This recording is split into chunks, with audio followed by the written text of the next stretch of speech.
ప్రస్తుతం పురుషులతో సమానంగా మహిళలు కూడా అన్ని రంగాల్లో దూసుకుపోతున్నారు. ఆయా రంగాల్లో తమదైన ముద్ర వేసుకుంటూ ఎదుగుతున్నారు. ఈ క్రమంలో పని ప్రదేశాల్లో లైంగిక వేధింపుల నుంచి మహిళలకు రక్షణ కల్పించడం, వాటిని నిరోధించడం, పరిష్కరించేందుకు ఓ యంత్రాంగాన్ని ఏర్పాటు చేయాల్సిన అవసరం ఉంది. అందులో భాగంగానే పని ప్రదేశంలో మహిళలపై లైంగిక వేధింపులను అరికట్టేందుకు కేంద్ర ప్రభుత్వం prevention of the sexual harassment of the women at work place అనే చట్టాన్ని తీసుకువచ్చింది. దీని ప్రకారం పని ప్రదేశంలో మహిళలు ఎలాంటి లైంగిక వేధింపులకు గురైనా బాధితులు వెంటనే పోస్ట్ చట్టం కింద ఫిర్యాదు చేసి న్యాయం పొందే అవకాశం ఉంటుంది. అయితే పోస్ట్ చట్టం అంటే ఏమిటి, ఇది ఎవరికి వర్తిస్తుంది, వేధింపులు ఎదురైతే మహిళలు ఏం చేయాలి అనే పూర్తి వివరాలు ఇప్పుడు చూద్దాం.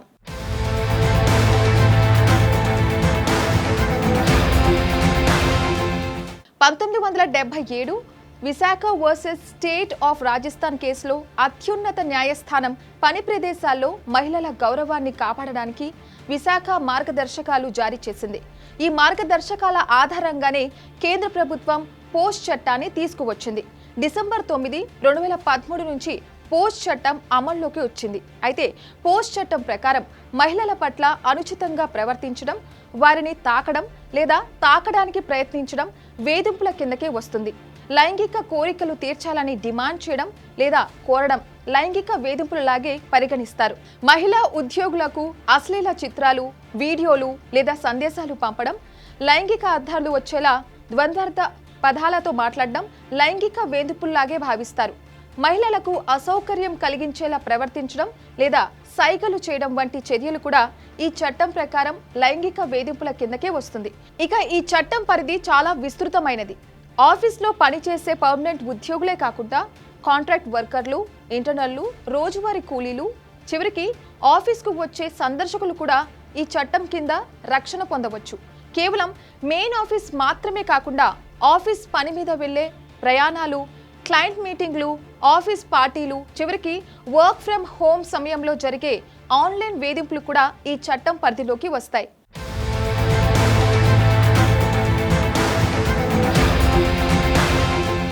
పోస్ట్ చట్టం ప్రకారం 10 లేదా అంతకన్నా ఎక్కువ మంది పనిచేస్తున్న ప్రభుత్వ, ప్రైవేటు కార్యాలయాలు, విద్యా సంస్థలు, షాపింగ్ మాల్స్, ఆసుపత్రులు తదితర సంస్థలన్నీ పని ప్రదేశాలుగానే పరిగణిస్తారు. పోస్ట్ చట్టం కింద ప్రతి సంస్థలో అంతర్గత ఫిర్యాదుల కమిటీ ఐసీసీ ఏర్పాటు తప్పనిసరి చేసింది.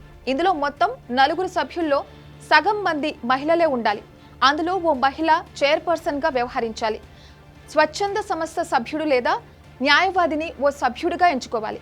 పని ప్రదేశాల్లో మహిళల పట్ల అనుచితంగా ప్రవర్తిస్తే ఐసీసీకి లేదా ప్రభుత్వం రూపొందించిన షీ బాక్స్ పోర్టల్లో ఫిర్యాదు చేయవచ్చు.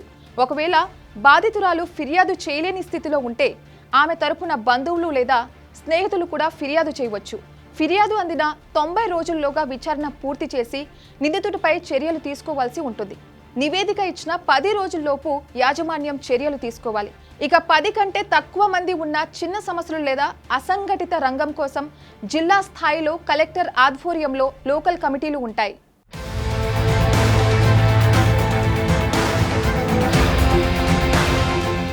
ఇక ఈ పోస్ట్ చట్టం కింద నేరం రుజువైతే నిందితుడిపై సర్వీస్ రూల్స్ ప్రకారం చర్యలు తీసుకుంటారు.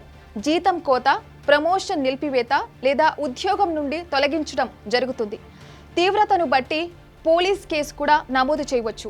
ఈ చట్టం ప్రకారం బాధితురాలి వివరాలు, నిందితుడి వివరాలు లేదా విచారణ అంశాలను బయటకు వెల్లడించడం నేరంగా పరిగణిస్తారు. అయితే ఈ పోస్ట్ చట్టం అమలు తీరుపై సుప్రీంకోర్టు తీవ్ర అసహనం వ్యక్తం చేసింది. ఈ చట్టాన్ని ఖచ్చితంగా అమలు చేయాలని కేంద్ర, రాష్ట్ర ప్రభుత్వాలను 2 ఏళ్ల క్రితం ఆదేశించింది. దీంతో అధికారులు చట్టం అమలుకు కసరత్తు చేస్తున్నా ఆశించిన ఫలితాలు కనిపించడం లేదనే అభిప్రాయాలు వ్యక్తమవుతున్నాయి.